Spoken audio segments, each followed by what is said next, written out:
አብረው አደሩ። ብሩክ፣ ቅድስት፣ ምሳሌ፣ ዳጣ አሪፍ የፍቅር ጊዜ አሳለፉ። ማህሌት ትልቅ ስራ ተበላሸባት። ካሌብ ሙሲሳ ማህሌት ጋር ደውሎ አንቺ አረመኔ ጨካኝ ትሰሚኛለሽ? ያች ልጅ ሰውየው ጋር እንደሌለች ደውሎ ነግሮኛል። እናም የት እንደወሰድሻት ታመጫታለሽ? ካልሆነ ግን ህይወትሽን በሙሉ ሲኦል ነው የማደርግሽ። እናም አንድ ጊዜ የምገልሽ ይመስልሻል እንዴ? አሰቃይቼ ደምንባ አስወጥቼ ነው የምገላግልሽ ብሎ በጣም ዛተባት። ማህሌት በድጋሜ መጸጸት አበዛች። ይህ ሁሉ ወንጀልና ይህ ሁሉ ሴራ፣ ቆይ እኔ ብሩክ ላይ ባደረኩት ነገር በምድር እየከፈልኩ ይሆን እንዴ? ወይኔ ጉዴ፣ ወይኔ አምላኬ። ብቻዋን መንቦቅቦቅና መፍራቱን ተካነችበት። ቆይ ምንድን የማደርገው? ግን እኮ እኔ ጥፋተኛ አይደለሁም። ይቅርታ ለመጠየቅ በጣም ብዙ ጊዜ ሄጄ ነበር። እነሱ ግን ይቅርታ ሊቀበሉ ይቅርና በድሮ ማንነት የነበረ ሲገምቱኝ የነበረው። ስለዚህ እኔ ማህሌት ራሴን ለመጠበቅና ራሴን ለመከላከል እንጂ ምንም ነገር አላደረኩም እያለች ራሷን በራሷ ማጽናናቱን ብትቀጥልም ግን ደግሞ ፍጹም እየተሰካላት አይደለም።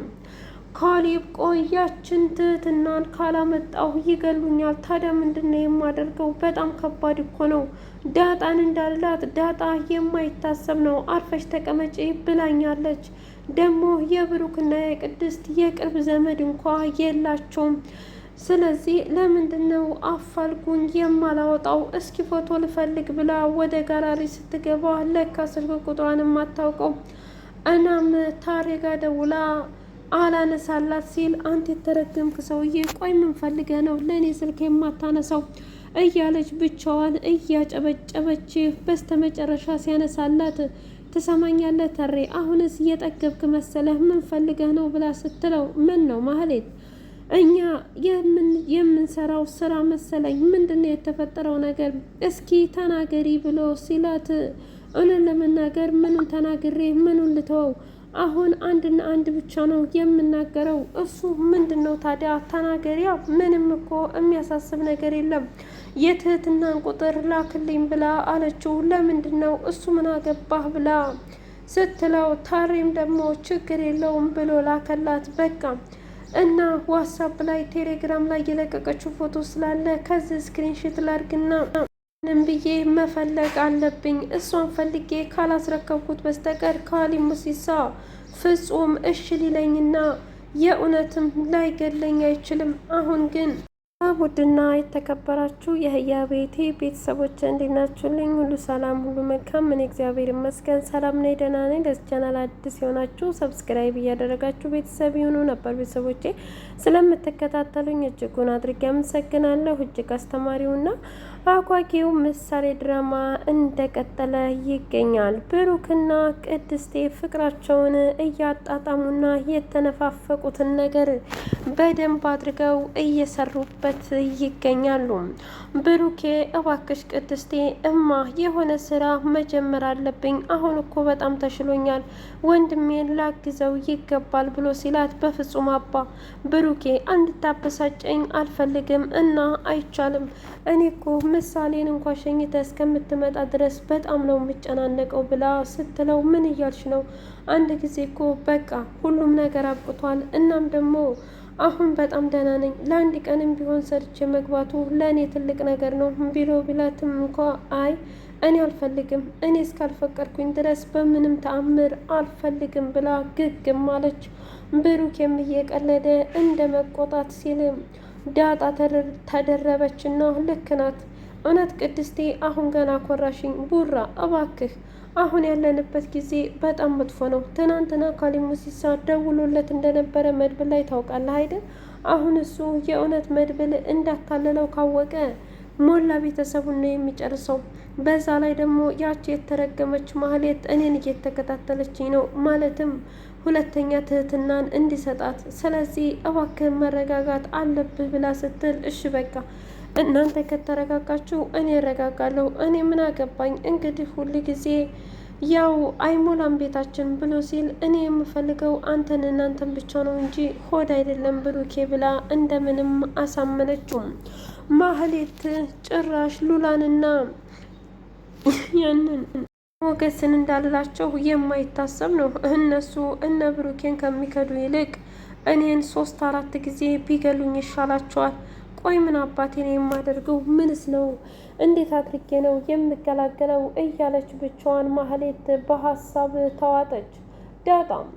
ዳጣ መንገድ ላይ የሄደች ቀጭቋ እያለች እንዳጋጣሚ ብሩክን አገኘችውና እንደ ዳጣ ከየት ወዴት እየመጣች ነው? መሆነች ነው ብሎ ሲላት ቡራ አንተ ግን ሰው ያስባል አትልም እንዴ? የት ነበር? ቅድስቴ እኮ ስትደውልልህ አላነሳ ብለህ በጣም ተናዳ ነበረ። እናም በጣም እያሰበች ነው ብላ ስትለው አረ አያሳስብም።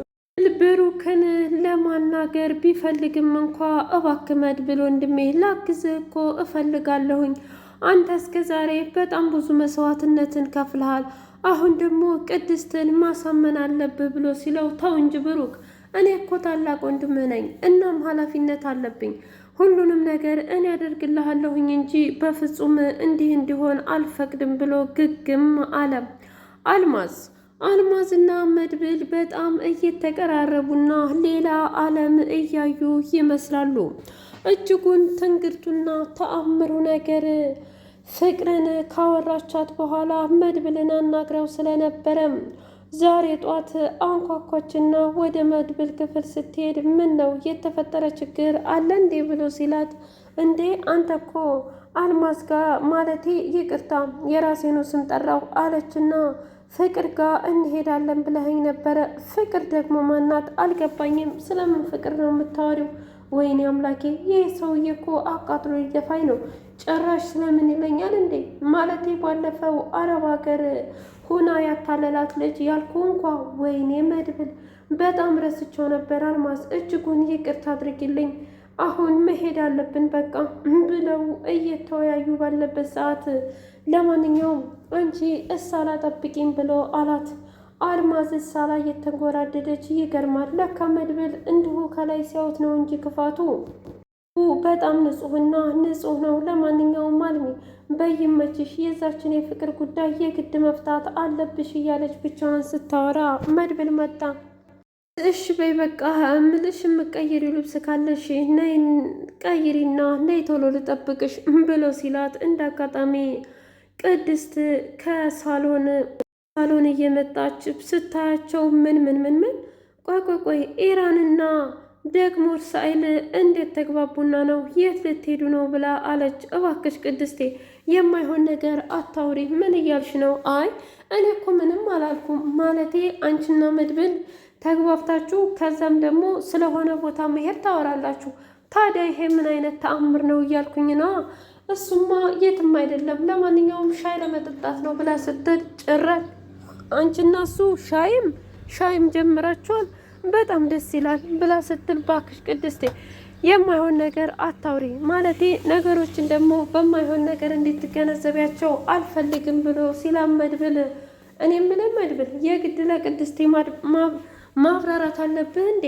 ነይ እንሂድ፣ አሁን ብንሄድ ይሻላል ብሎ አልማዝን ይዟት ሲሄድ ወይ ጉድ የሰው ልጅ ለካ እንደዚህ ይቀየራል ብላ ቅድስቴም ዝም አለች። መድብልና አልማዝ እየሄዱ